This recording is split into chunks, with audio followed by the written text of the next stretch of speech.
In need of a dopamine hit? 5 things to know about creating a dopamine menu if you are like many people. You might feel zapped of energy and in need of some motivation to get going. Especially in the Northern Hemisphere where the days now are short, overcast and sometimes packed with snow. But even finding that inspiration can feel like a chore. Enter the dopamine menu, or what we call a dopamenu. This personalized menu of activities is designed to deliver a hit of dopamine to your system. Dopamine is a crucial neurotransmitter involved in our brain's reward system. It plays a central role in motivation, as well as executive function, which includes attention, decision-making, multitasking and planning, movement, and emotional regulation. The dopamenu is kind of a creative project meets a list of strategies to use. Eric Tivers, a licensed clinical social worker, recently told CNN chief medical correspondent Dr. Sanjay Gupta on his podcast Chasing Life. In some ways, it's like a portion of a self-care plan. Tivers, who co-coined the term dopamenu, is an attention deficit hyperactivity disorder, or ADHD, coach and host of the podcast ADHD reWired. ADHD is a neurodevelopmental disorder that is associated with an imbalance of certain neurotransmitters, including dopamine, leading to issues such as inattention, impulsivity, and poor executive function. ADHD can have wide-ranging impacts on all aspects of life, including academics, personal relationships, professional success, and even daily functioning. Tivers, who counsels people with ADHD and autism spectrum disorder, knows of what he speaks. He also has a diagnosis of ADHD. Speaking about people with ADHD, Tivers explained, part of what happens is our brain does not inhibit stimuli very well, and a lot of that stimuli can be internal. Like random thoughts seem to come at the most inopportune time. And because we have a hard time prioritizing, our brain doesn't turn down its focus on other stimuli, whether it's internal or external. These kinds of brain processing differences between people with and without ADHD also extend to motivation, he said. Often when people think about motivation, they think about it in the realm of a character trait, he said. And motivation is dopamine, right? It is neurological. People with ADHD have an interest-based nervous system. Where most people have an importance-based nervous system, the thing is important. So prioritize that and get that thing done. For people with ADHD and other neurodivergent people, because we have this interest-based nervous system, it is super hard to actually do the boring thing. To help break through the boredom and initiate an action, Tivers developed the idea of a dopamine menu, a custom menu of small, satisfying activities designed to boost focus, motivation, and well-being that people can turn to in the moment to find relief. A dopamenu is useful not only for people with ADHD, Tivers added, but also a host of other conditions, such as depression or seasonal affective disorder (SAD), in which low dopamine is a factor. It is even helpful if you are a normie or neurotypical. The people with ADHD, we need to use these strategies, but these are often really great strategies for everybody, Tivers said. What do you need to know about creating and using your own dopamenu? Tivers has these 5 tips. Make your dopamenu before you need it. It's the same principle behind making a list. Before you go to the grocery store and not going when you are hungry, Tivers said. When we are bored, when we are understimulated, when we are feeling kind of down, that's not the time we want to be thinking of. What can I do to sort of lift my spirits or my mood? He said. People can prepare in advance to have ideas we can kind of just fall back on.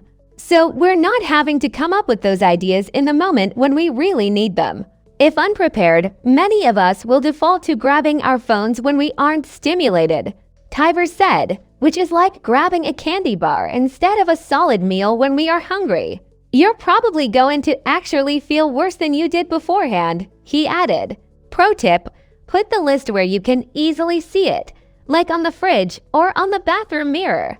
Choose activities for your dopamenu that resonate with you. Your dopamenu is unique to your interests. and your lifestyle. Consider items such as mindful movement like a walk around the block, a one-song dance party, a bike ride, creative outlets, social connections, novel experiences, and rest and recovery is short nap or soothing bath. For example, if you are coming up short on ideas, Tivers recommends a quick Google search for dopamine to spark your creativity. I think the thing that surprised me the most is how many people across the internet have created their menus and posted them online, he said. While you can organize your dopamenu any way you'd like, the idea is to lay it out like a restaurant menu. Think in terms of appetizers, a quick bite that won't suck you in or make it hard to stop.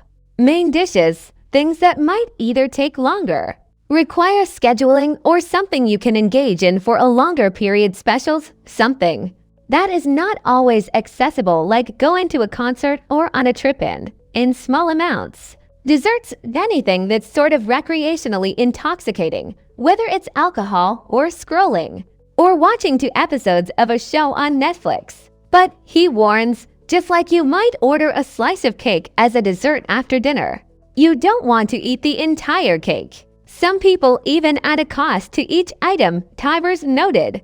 Based on real costs or opportunity costs, some also rate items the 5-star or 5-chili system, based on how big a hit of dopamine it will deliver. Costs and ratings are completely customizable based on what is important to you.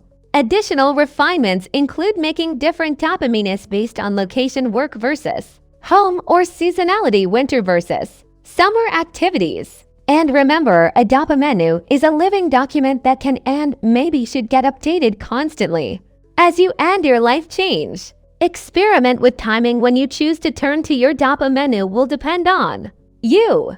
I would say that when you turn to it is very based on the individual, said Tivers, who noted he likes to access his dopamenu first thing in the morning with a workout because it sets him well for the day. But you've got to experiment, he said, noting some people want a big dopamine hit in the morning. Others will want a nice nightly hit before bed to wind down. Or you sprinkle it throughout the day because maybe after an hour or 2 of work, your brain's kind of finding everything else to do other than the things you actually need to be doing, right? So then maybe you need more regular inputs, he said. Look for patterns you can turn to your dopamenu as often as needed, but be aware of behavior patterns. I know for me, my seasonal affective disorder around February, March definitely affects me. So I have on my calendar, actually starting in late fall, to start increasing my exercise intensity to help counterbalance the cycles of just living in the Chicago area where you don't get a lot of sunlight in the wintertime, he said. Can you overdo it? What's that expression? Everything in moderation, including moderation, Tivers said. Because if you're sitting all day trying to regulate, and that's consuming you every day, I would say it's probably a really good time to start talking to a therapist or psychiatrist if you're really needing that much support for regulation. Have fun. A dopamenu is low stakes. The first dopamenu you make might not be perfect, or it might not be for you at all, but that's okay because creating one is a learning experience. I think anything that we do with the goal of making life better is an experiment, Tivers said.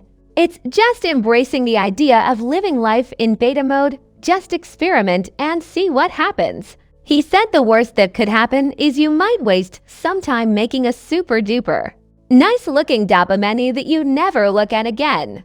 But I think that any problem you're trying to solve, if it doesn't quote unquote work that first try, doesn't mean it doesn't work, he said.